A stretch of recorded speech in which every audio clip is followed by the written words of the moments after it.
Hey hey hey!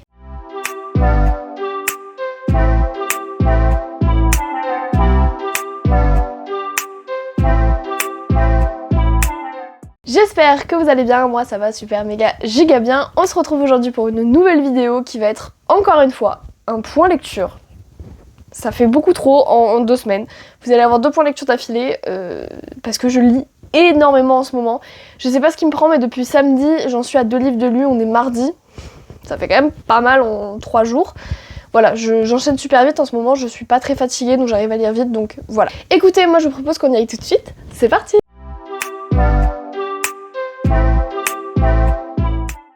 Dans un premier temps, je vais vous présenter La Cité des Songes, le tome 2, Un trône de poussière de Georgia Caldera chez G.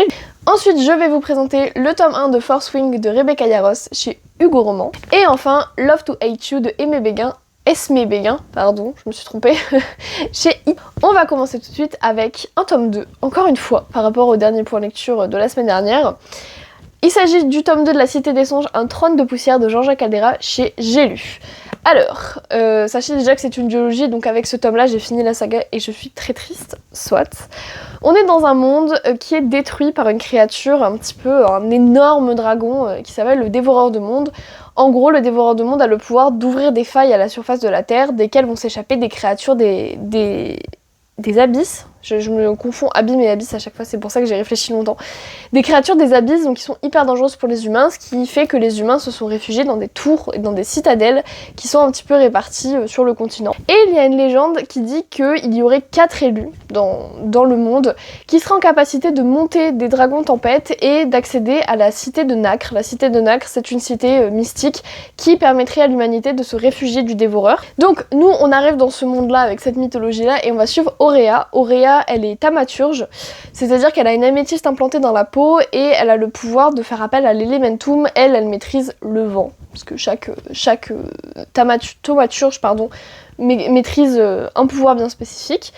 Auréa, donc elle est au service de la reine de sa tour, la tour du printemps, et un jour elle va être appelée auprès de cette fameuse reine parce qu'il y a un problème, la fille de la reine, la princesse, a disparu. Sauf que dans 2 jours a lieu une cérémonie qui est censée lier le peuple du printemps au peuple du givre, de par le mariage de la princesse au prince du givre. Donc, problème, et on a trouvé rien de mieux que Auréa pour la remplacer. Donc Auréa va se retrouver impliquée dans un mariage forcé en devant se faire passer pour quelqu'un d'autre, avec un mari qui s'appelle Rosarian, prince du roi de Givre, et qui est absolument infâme. Pas physiquement je parle, mais qui est... il est exécrable, il est froid, il est hautain avec tout le monde. Et en plus de ça, elle va se retrouver dans un univers qui est l'univers de la Tour de Givre, et qui est une société excessivement patriarcale. Elle comprend pas parce qu'au royaume de printemps, les femmes et les hommes sont libres au même titre, tous les deux. Et donc voilà, on va se retrouver plongé dans ces histoires. On va suivre un 3e personnage dans le tome 1 et ici un 4e, mais je ne peux pas vous en dire plus parce que ce serait vous spoiler allègrement. Sachez juste qu'on va suivre les 4 élus. Voilà, c'est tout. Bref, et du coup dans ce tome 2, on est après le tome 1, tout simplement, et ils vont continuer ce combat contre le dévoreur qui gagne de plus en plus de terrain, hein. C'est la menace du début du tome 1 qui continue dans le tome 2. Voilà où on en est dans le tome 2, donc on va suivre la suite de leurs aventures. J'ai tellement adoré cette saga, un truc de malade, c'est vraiment une saga coup de cœur. D'ailleurs, si vous n'avez pas vu mon short qui est sorti la semaine dernière, c'est exactement ce que je disais, je l'ai mis dans mon top 5 des sagas de fantasy, clairement. Elle pourrait être aussi en romantasy parce qu'il y a un début de romance... Non, pas un début, une romance, mais elle est vraiment au second plan. On a beaucoup plus les intrigues magiques, les intrigues politiques qui se mettent en place que la romance, et il y a un début entre 2 personnages, mais c'est vraiment très léger, voilà, vous focalisez pas là-dessus, clairement. Ici, on va beaucoup plus développer la mythologie qui est clairement aux inspirations très asiatiques. D'ailleurs, un des 4 personnages qu'on va suivre, clairement, entre son prénom, le prénom des personnes qu'elle côtoie autour d'elle, cette personne-là est clairement sortie tout droit d'un conte chinois ou japonais sous les empires. Et j'ai trouvé ça vraiment super sympa comme inspiration. Même les dragons, les fameux dragons tempête, comme vous pouvez le voir, c'est plutôt des dragons type asiatique que des dragons comme on pourrait voir dans Game of Thrones par exemple. Voilà. par exemple. Du coup voilà, j'ai beaucoup aimé ce tome-là parce qu'on développe beaucoup plus la mythologie, les 4 personnages qu'on va suivre sont juste... J'avais l'impression que c'était des amis à moi, c'est-à-dire que j'avais l'impression que je pouvais les connaître dans la vraie vie tellement ils étaient super bien développés. En plus on a 4 points de vue pour nos 4 personnages principaux. Et en fait le fait de les voir, voir leur point de vue, on s'attache à eux d'une force monumentale parce que même si certains commettent des choses qu'on trouve mal selon notre propre système de valeurs, eh ben, on comprend qu'il y a un truc derrière et après ils sont capables de remise en question, ils sont capables de... Vraiment, on dirait des vraies personnes qui sont en capacité de se remettre en question, de douter, de remettre en cause ce qu'ils savent depuis des années, ce qu'on leur enseigne. Et j'ai trouvé ça juste trop bien. Le développement des personnages aussi dans cet univers est vraiment incroyable. J'ai beaucoup aimé aussi la recherche dans l'écriture. Il y a plusieurs fois j'abuse un peu, mais plusieurs fois où j'ai dû arrêter ma lecture pour ouvrir un dictionnaire et aller voir ce que voulait dire tel mot. Et j'ai beaucoup aimé la plume de Georgia Caldera, vraiment, dans cette saga. On se laissait porter, en fait, clairement. Alors, le début du tome 1 est un petit peu compliqué, mais dans ce tome-là, on se laissait porter, vraiment, je lisais, mais presque... D'habitude, j'ai énormément de mal à retourner dans un livre. Là, c'était vraiment mécanique. Je me levais le matin, je prenais un petit déj, pouf, je reprenais le livre et je relisais.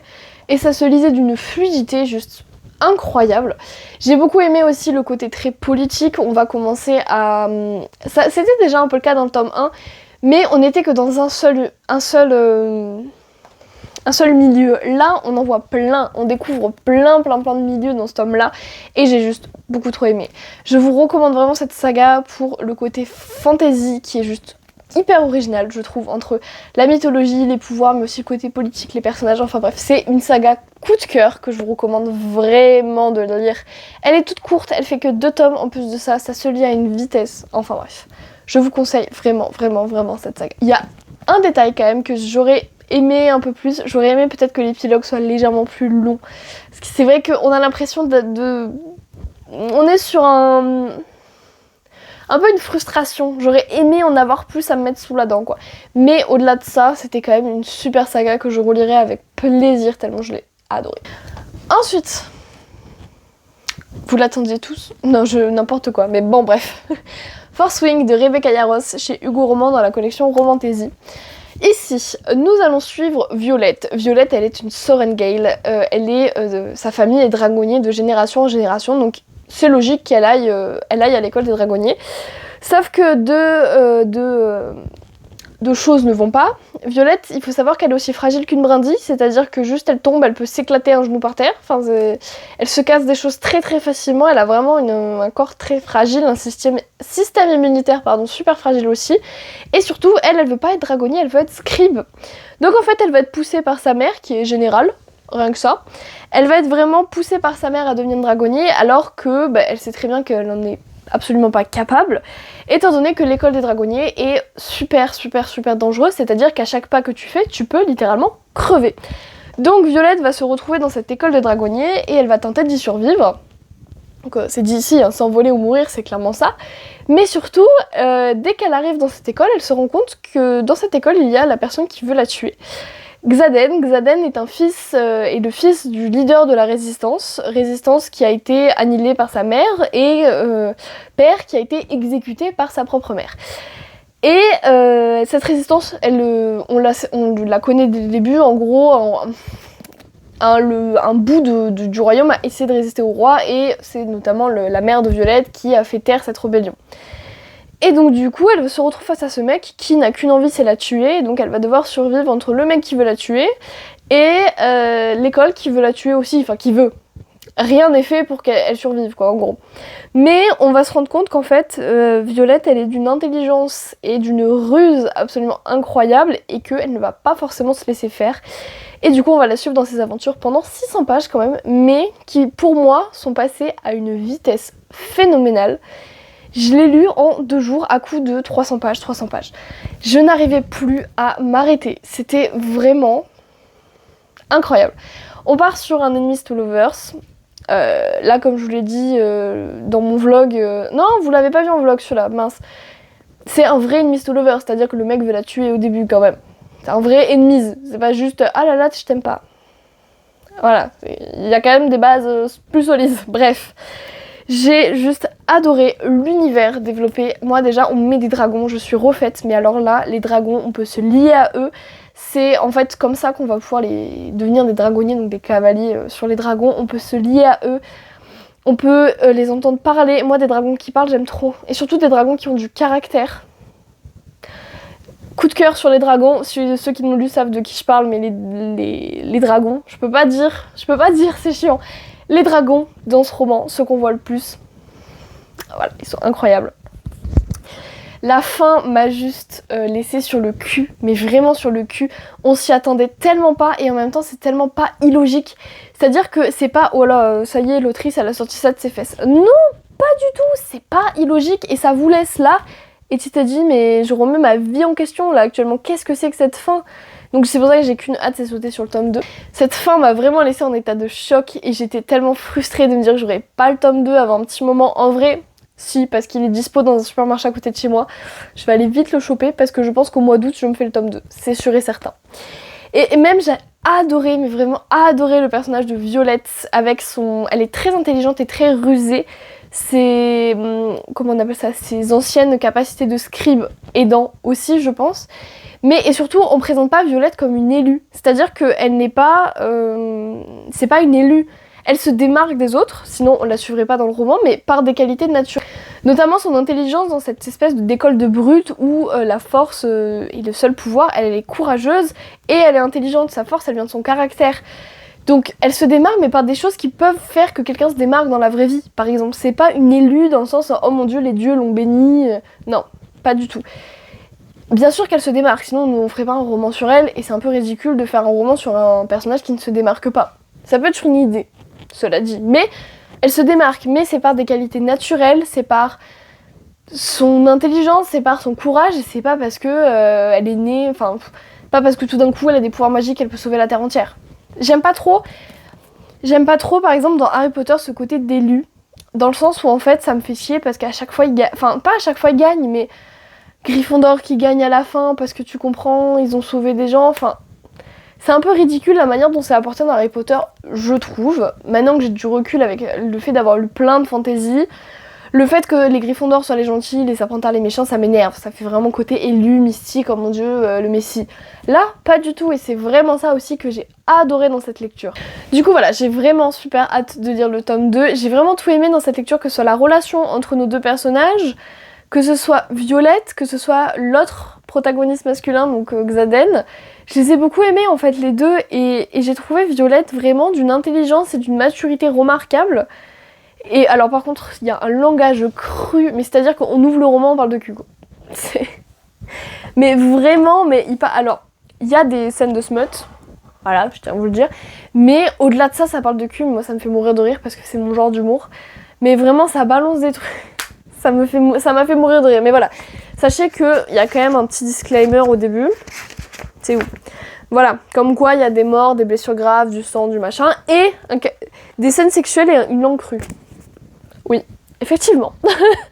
Langue très très crue. Et encore, franchement, par rapport au dernier roman que je vous présentais, là, c'est du pipi de chat. Enfin bref, tout ça pour vous dire que j'ai juste adoré cette saga, que j'ai trouvé hyper originale. L'univers, en fait, qui est décrit, que ce soit politiquement parlant ou magiquement parlant. Donc j'ai qu'une hâte, c'est vraiment de m'acheter le tome 2 et de pouvoir le lire au mois d'août. Donc voilà, un titre à vous noter, au même titre que La Cité des Songes, si vous aimez la romantique. Enfin, petite lecture que j'ai lue d'une seule traite, Love to Hate You de Esme Véguin chez Ito. Déjà, est-ce qu'on peut parler de la couverture qui fait hyper été ? Moi j'adore. Voilà. On va suivre dans cette histoire Flora. Flora, elle est tapisseuse dans un petit atelier de Montreuil. Et elle y était très bien jusqu'au jour où est arrivé Marcus, il y a 3 mois. Marcus, elle le déteste, mais d'une haine, mais juste tellement forte, mais vraiment viscérale. Parce que, alors au début, on comprend pas trop pourquoi elle le déteste. Il n'a pas l'air non plus d'être un monstre. Et en fait, on comprend que Marcus, des années auparavant, 10 ans, je crois, un truc comme ça, quand ils étaient à l'école ensemble, eh bien, il l'a clairement humiliée et depuis Flora ne s'en remet pas et surtout qu'il a l'air de ne pas l'avoir reconnue. Donc elle, ça la met encore plus hors d'elle. Tu m'as humiliée et en plus tu ne me reconnais pas, t'es vraiment qu'un mec prétentieux, nanani, nanani. Pour s'éloigner de lui, elle va décider d'aller passer l'été, enfin elle va tenter sa chance pour aller passer l'été dans une résidence d'artistes en Toscane. Elle va être retenue. Sauf que, problème, dans cette même résidence d'artistes, il y a Marcus. Donc, son séjour va se transformer en enfer, ou pas. d'ailleurs, c'est ce que vous verrez dans le livre. Donc là on est sur du Enemies to Lovers aussi, bon là il veut pas la tuer, mais du Enemies to Lovers on va dire contemporain. C'est rare que dans une romance contemporaine, le Enemies to Lovers c'est l'un veut tuer l'autre. C'est relativement rare. En fait, pour être très honnête, alors je vous résume que comme ça parce que vous voyez la taille qu'il fait, je l'ai lu en 3 heures, donc comment vous dire que je peux pas vous en dire plus du tout. Comment vous dire que le début, c'était une horreur, mais vraiment horrible. En fait, on comprenait pas pourquoi Flora était aussi injuste et aussi méchante avec Marcus alors qu'il essayait juste des fois d'être gentil, genre trop mimes. Et en fait, elle était vraiment mais horrible quoi, une peau de vache avec lui et tu te dis mais attends, ça va, ce qu'il t'a fait c'est pas non plus, enfin voilà, il a pas tué quelqu'un de ta famille finalement. Ce qu'il lui avait fait en soi, de ce qu'on en sait au début, ce qu'il lui avait fait c'était pas non plus bon. Et puis les pages avancent, et déjà c'est super long avant qu'ils arrivent en Toscane, ça dure une centaine de pages, 120 pages peut-être, sachant que le livre en fait 300, c'est déjà quasiment la moitié. En Toscane, ils y restent 150 pages à tout péter, même pas, ils doivent rester 100 pages, donc comment dire que j'étais un petit peu déçue. Et après ils reviennent à Paris. Bon voilà, donc moi arrivée là, je me suis dit putain super, ils sont passés 2 jours en Toscane, on a lu 50 pages, bon... Ça m'a un peu gonflé parce que je pensais vraiment qu'en fait ils étaient que en Toscane pendant tout le temps du roman. Ok. Et puis toujours ce truc de Flora qui est absolument injuste avec lui alors qu'il essaye de se racheter, enfin il essaye de faire des trucs pour que ça se passe bien entre eux. Et puis tout d'un coup, à la fin d'un tout petit chapitre, mais un truc un peu insignifiant, un chapitre qu'on lisait un petit peu comme ça, et tout d'un coup on a la clé du mystère et on comprend pourquoi cette haine est si forte et on trouve que c'est légitime.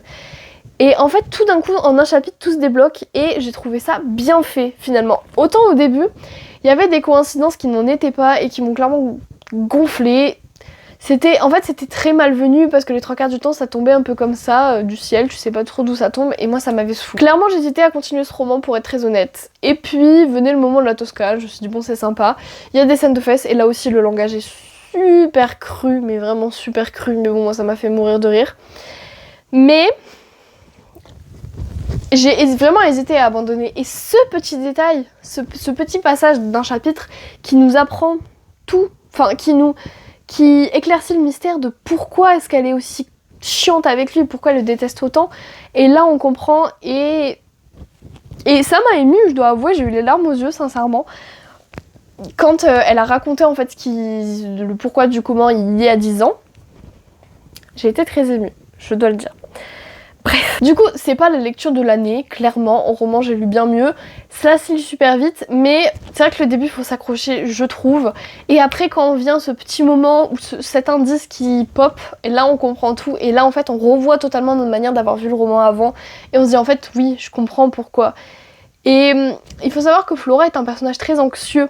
Et on comprend aussi pourquoi, d'où vient cette anxiété et pourquoi elle est aussi anxieuse sur ces sujets-là particulièrement. Voilà, au final j'ai bien aimé, c'est pas la lecture de l'année, je vous l'ai dit, j'ai bien aimé, c'était sympa à lire franchement. Rien à redire dessus, juste voilà, en fait c'est bien fait parce que du coup ça n'arrive qu'à la fin et tout d'un coup tu fais une rétrospective de tout ce que tu t'es dit en lisant le roman et en même temps c'est un peu bête de l'avoir mis à la fin je trouve parce que du coup moi je sais que ça m'a un petit peu dérangé le fait de ne pas le savoir et que du coup j'ai détesté Flora en fait, je me suis pas attachée à elle du tout, mais vraiment pas du tout. Enfin bref. Mais à la fin, en fait, en rétrospective, j'ai dit ok, non, je l'aime bien. Et j'aime beaucoup Flora, et je trouve qu'on partage pas mal de valeurs communes, donc au final, je l'aime bien. Mais s'il n'y avait pas eu ça, je l'aurais pas aimé. J'aurais clairement dit en fait, c'est juste une peau de vache, elle nous saoule, clairement. Si elle est grise de la vie, elle va faire autre chose, mais elle nous gonfle.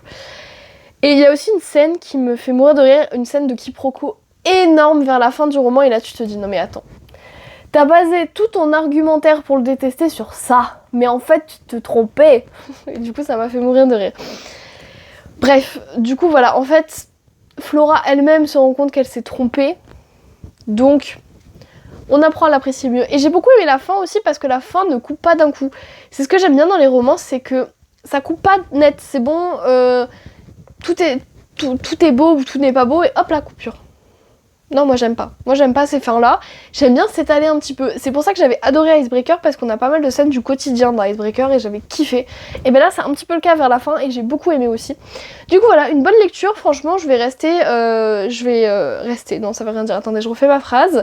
Je vais regarder plus souvent les publications de cette autrice. Alors, je crois que c'est 2 personnes, si je dis pas de bêtises. Je crois que c'est 2 femmes. Je sais pas du tout comment elle s'appelle séparément. Il y avait une playlist aussi, c'était vraiment... La playlist était mignonne. Ils nous disent pas, mais je crois que c'est... Si j'ai bien vu sur Instagram hier, c'est 2 femmes qui font le même pseudo comme Aimé Lou. C'est des jumelles, bah là c'est pas des jumelles, mais voilà, c'est 2 femmes. Bref, du coup voilà, j'ai bien aimé, c'était assez... franchement c'était hyper léger quoi. Si vous voulez lire ça cet été, pardon, c'est pas dramatique, y a pas de drame, ça se lit vraiment bien, c'est limite une comédie romantique en fait. J'ai vraiment bien aimé, donc je vous le conseille vraiment pour l'été. C'est sympa, c'est frais. Et bien écoutez, cette vidéo est désormais terminée. Moi j'adore tourner des points lecture parce que ça me permet de voir mon avancée et de voir le fait que surtout j'arrive à lire de plus en plus et j'en suis vraiment super fière. Bref, tout ça pour vous dire que moi je vous dis à très bientôt. Je vous souhaite de passer de très bonnes lectures, de très bonnes vacances, il y a de très bons moments. Bref, moi je vous fais plein de bisous. Ciao!